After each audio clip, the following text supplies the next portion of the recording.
bagaimana dengan orang yang melakukan implan?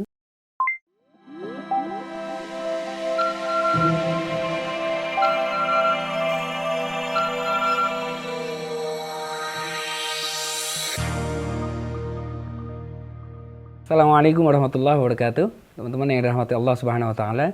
Alhamdulillah ketemu lagi sama saya Abu Fida dalam episode kali ini. Ini lumayan istimewa ini. Kenapa?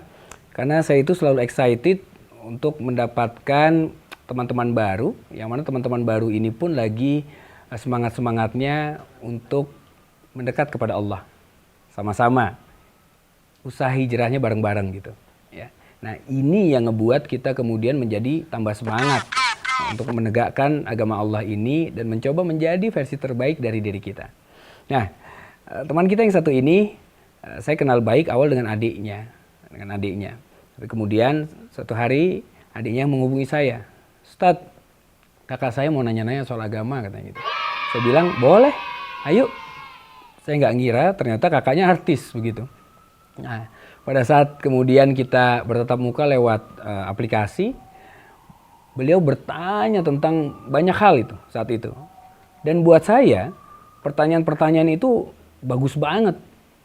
Dan kadang-kadang pertanyaan-pertanyaan yang dirasa tabu untuk kemudian ditanyakan. Pas pertanyaan-pertanyaan yang tabu itu pasnya memang ditanyain di acara tabu ini. Tanya bareng Abu Fida maksudnya. Ya, kita lihat pertanyaan dari teman baru saya, teman baik kita semua, Mbak Ola Ramlan. Kita lihat ya videonya. Assalamualaikum warahmatullahi wabarakatuh, Ustadz Abu Fida. Saya punya beberapa pertanyaan.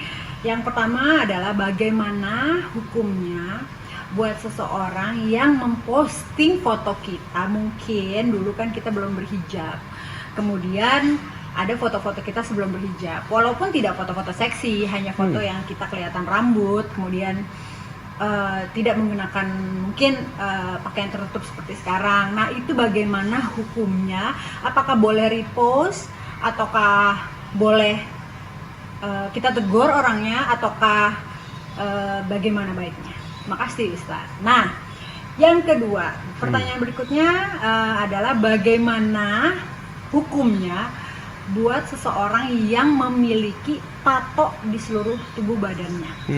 Jadi mungkin waktu belum berhijab kan lagi senang-senangnya tatoan, kemudian sana sini sampai akhirnya beberapa tato. Nah, itu bagaimana hukumnya? Apakah harus dihapus ataukah nggak apa-apa karena memang itu sudah masa lalu, kemudian nggak apa-apa kalau nggak usah dihapus, yang penting tidak ditambah lagi. Nah, itu. Dan kalau yang ketiga, Ustadz Abu Fida, apa hukumnya buat seorang wanita yang sudah berhijab tapi sebelumnya dia pada saat belum berhijab melakukan implan, baik di bagian dadanya atau di bagian mananya gitu ya, bagaimana hukumnya? Karena saya pengen tahu apakah pada saat nanti itu seorang perempuan meninggal itu harus dicabut ataukah seperti apa? Dan buat Ustadz, bagaimana hukumnya untuk cut dulu ya? Ya, baik. Alhamdulillah. Kita udah denger ya, 3 pertanyaan, mau keempat kayaknya. Tapi pas mau pertanyaan keempat gak enak sendiri, mau di-cut dulu. Baik, lagi-lagi saya katakan tadi kan, bener kan? Pertanyaan-pertanyaannya itu luar biasa itu. Ya, pertanyaan-pertanyaannya kadang-kadang ngerasa tabu bagi orang lain untuk ditanyakan. Tapi Mbak Ola enggak, dia tanya. Karena memang nggak ada yang tabu dalam membahas fikih tentang agama kita ini, enggak. Semua diajarkan. Sehingga kita paham bagaimana menjalani agama kita ini dengan baik dan benar. Oke, yang pertama, bismillah. Tadi Mbak Ola menanyakan mengenai yang pertama tadi adalah apabila ada seseorang, misalnya teman kita yang mengunggah foto kita, upload di sosial media, foto dari Mbak Ola yang belum pakai jilbab, belum pakai hijab. Itu bagaimana? Apakah Mbak Ola boleh nge-repost katanya kan, atau dia tegur orangnya. Dia tegur orangnya untuk kemudian dihapus dari akun orang tersebut. Kita harus pahami bahwa hukum menampakkan aurat itu diharamkan. Menampakkan aurat diharamkan. Ya. Bahkan lihat ya, di dalam surat An-Nur Allah berfirman kan bahwa seorang wanita yang beriman, kulil mu'minati yaghdudna min absarihinna wa yafazna furujahunna, dan seterusnya itu ila akhir ayat. Wanita-wanita beriman itu wanita-wanita yang menjaga pandangan. Kemudian apa? Menjaga kemaluan. Terus apa? Memanjangkan pakaiannya, bajunya, jilbabnya dipanjangkan hingga menutupi perhiasannya. Ditutupi perhiasannya. Tertutup dia. Kecuali apa? Kecuali aurat yang mana aurat ini yang biasa terlihat. Terlihat, yaitu apa? Wajah dan tangannya. Wajah dan tangan. Pergelangan tangan saja ini masih termasuk aurat itu. Sehingga harus ditutup dengan rapat. Karena wanita seluruh badannya itu merupakan keindahan. Zuyyina lin-nasi hubbus syahawati minan nisa'i wal banin. Dalam Al-Qur'an ditampakkan indah bagi seseorang itu mengenai apa? Tentang wanita-wanita ya, dan juga anak-anaknya, wanita-wanita. Seluruh badan wanita dari ujung rambut sampai ujung kaki itu bisa kemudian kita jadikan puisi. Ya enggak? Mata yang indah, rambut yang terurai, Masya Allah, jadi puisi. Hidung yang mancung bangir jadi puisi. Pipi yang kemerah-merahan jadi puisi. Dagu bak lebah menggantung jadi puisi. Masya Allah. Kalau laki-laki kayaknya nggak ada ya. Aku melihat seorang laki-laki dadanya bidang. Apaan? Nggak pas gitu. Membayangin juga males. Tapi wanita keindahan seluruhnya. Sehingga ini dijaga. Sebelum saya jawab pertanyaan Mbak Ola ini, saya sedikit mampir, mumpung ingat ini. Ya. Pada saat ayat ini turun, ya, maka wanita-wanita muslimah yang mendengarkan ayat ini saat itu langsung mengambil apapun yang ada di rumahnya, baik selimut, baik kain, apa yang bisa didapati untuk langsung menutup auratnya saat itu. Sami'na wa ta'na. Allah sudah perintahkan, disampaikan kepada Rasulullah SAW, dan Rasulullah menyampaikannya nggak pakai tanya-tanya, langsung tutup, dan mereka mengatakan, ya Rasulullah, seperti ini ya Rasulullah. Mereka langsung ingin membuktikan ketaatannya kepada Allah. Sekarang berbeda. Al-Qur'annya sudah turun, aturannya sudah lama diterapkan, tapi ada yang sebagian orang mengatakan, itu kan budaya Arab itu. Budaya Arab. Berarti dia nggak pernah belajar kebudayaan Arab di zaman jahiliyah. Karena kebudayaan Arab di zaman jahiliyah bajunya kebuka-buka. Kebuka-buka. Saat Islam hadir, diperintahkan untuk ditutup auratnya itu. Ya. Jadi kalau ada sekarang wanita yang bajunya terbuka-buka, mohon maaf, itu bukannya up to date, kuno. Karena Arab jahiliyah sudah melakukan itu, dan sekarang sudah up to date dia dengan menutup auratnya. Maka kita rambut wanita itu aurat. Saat terlihat, ya, lehernya aurat. Saat terlihat, ya, ini bisa menyebabkan wanita tersebut mendapatkan dosa di hadapan Allah. Apalagi yang melihat banyak, Mbak. Wow. Udah gitu anak cucu, cicit, cingceripit, semua lihat. Ya. Dari kakeknya, oh tahu. Oh, Mbak Ola Ramlan, iya. Kakek pernah lihat tuh lehernya di foto. Turun ke anaknya, turun ke cucunya, turun ke cicitnya. Subhanallah. Dari mulai kakek sampai cicit, ngomongin semua tentang leher seorang wanita. Hati-hati, ini bisa merupakan menjadi dosa jariah. Walaupun sudah wafat kita, saat foto ini belum di take down, terus mengalir dosa kita. Yang sebaiknya kita lakukan, bilang kepada temannya, minta dengan baik namun tegas, untuk kemudian diturunkan foto itu, dihilangkan dari akunnya. Karena ini akan menyelamatkan kita.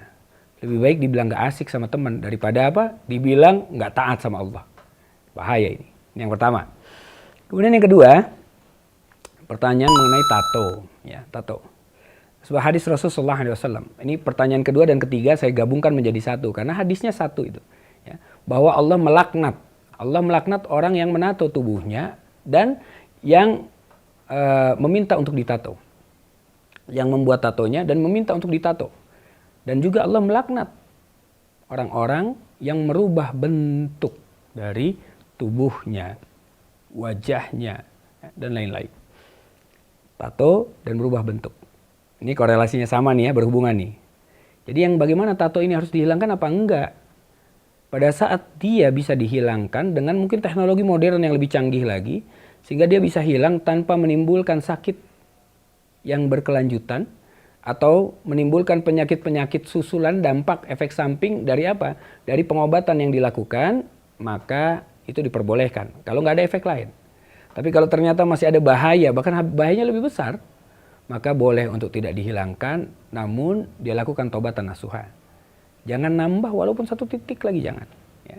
Jadi tetap saja seperti itu, memohon kepada Allah, taubat dengan memperhatikan syarat-syarat taubatnya, insya Allah Allah akan mengampuni kekhilafannya di masa lalu. Yang kedua. Yang ketiga, bahwa bagaimana dengan orang yang melakukan implan, apakah pada payudaranya atau tempat-tempat lain. Maka kita lihat dulu apa alasan dia implan ini. Ya.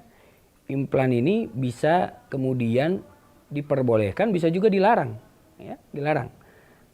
Tergantung niatnya apa. Ingat, halal haram itu bisa gara-gara perkara niat atau akad. Itu karena itu. Sehingga kita pastikan dulu ini niatnya bagaimana. Contoh, kalau dia hanya ingin sebagai alasan kecantikan, biar terlihat lebih indah, lebih cantik, maka ini diharamkan. Nggak boleh. Nggak boleh. Hadisnya sama tadi. Satu hadis dengan hadis masalah tato tadi itu. Ya, tidak boleh merubah bentuk. Nggak boleh, alasan apapun. Alasan untuk mempercantik diri maksudnya. Satu.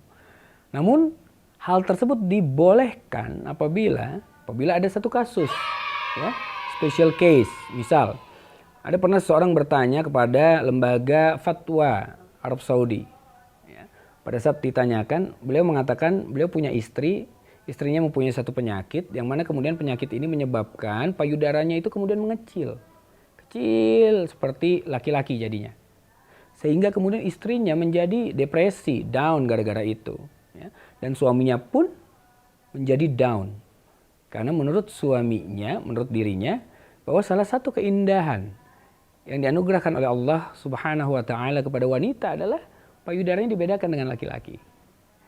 Sehingga kemudian beliau bertanya, boleh nggak kalau seandainya melakukan implan agar ya payudaranya kembali tampak mirip seperti sedia kala, seperti semula.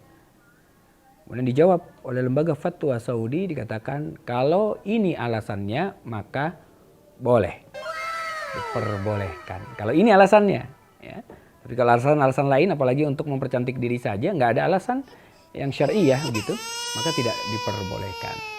Nah, ini tergantung nih alasan implannya apa. Ya. Nah, dan juga memperhatikan, walaupun diperbolehkan, tapi diperhatikan dulu bahan implan itu apakah mengandung bahan-bahan yang haram atau tidak. Kalau tidak, boleh. Kalau ada bahan-bahan yang haram yang bercampur di sana, maka jangan. Tidak. Ya. Jadi kita harus jaga pelan-pelan ini. Harus betul-betul teliti dalam masalah ini. Nah, terus bagaimana kalau orang ini wafat? Apakah ini harus dicabut, diambil, dikeluarkan, atau bagaimana? Tidak perlu dikeluarkan. Berdasarkan hadis Rasulullah SAW, bahwa Rasulullah SAW melarang kita untuk menyayat, ya, menyayat mayit, nggak boleh. Jadi mayit, ya, orang yang sudah wafat, mayitnya tinggal, jasadnya tinggal, itu nggak boleh disayat-sayat, dipotong-potong, kemudian nggak boleh tulangnya diremukkan, dipatah-patahkan, nggak boleh. Ya. Bahkan untuk mengambil tulang yang kemudian dipasang untuk menggantikan tulang atau memperkokoh tulang yang sudah rapuh sebelumnya atau sudah patah, ini pun nggak perlu diambil lagi karena dia harus disayat dulu. Rasulullah SAW melarang hal ini. Karena itu diperbolehkan untuk tidak diambil karena ada hadis yang menjadi landasannya. Ini saja, mudah-mudahan jawabannya bisa difahami dan dimengerti. Insyaallah mudah-mudahan kita ketemu lagi Mbak Ola di kesempatan-kesempatan lain. Tapi supaya nggak ketinggalan, jangan lupa subscribe dulu biar notifikasinya keluar.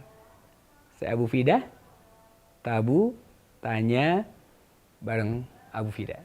Assalamualaikum warahmatullahi wabarakatuh.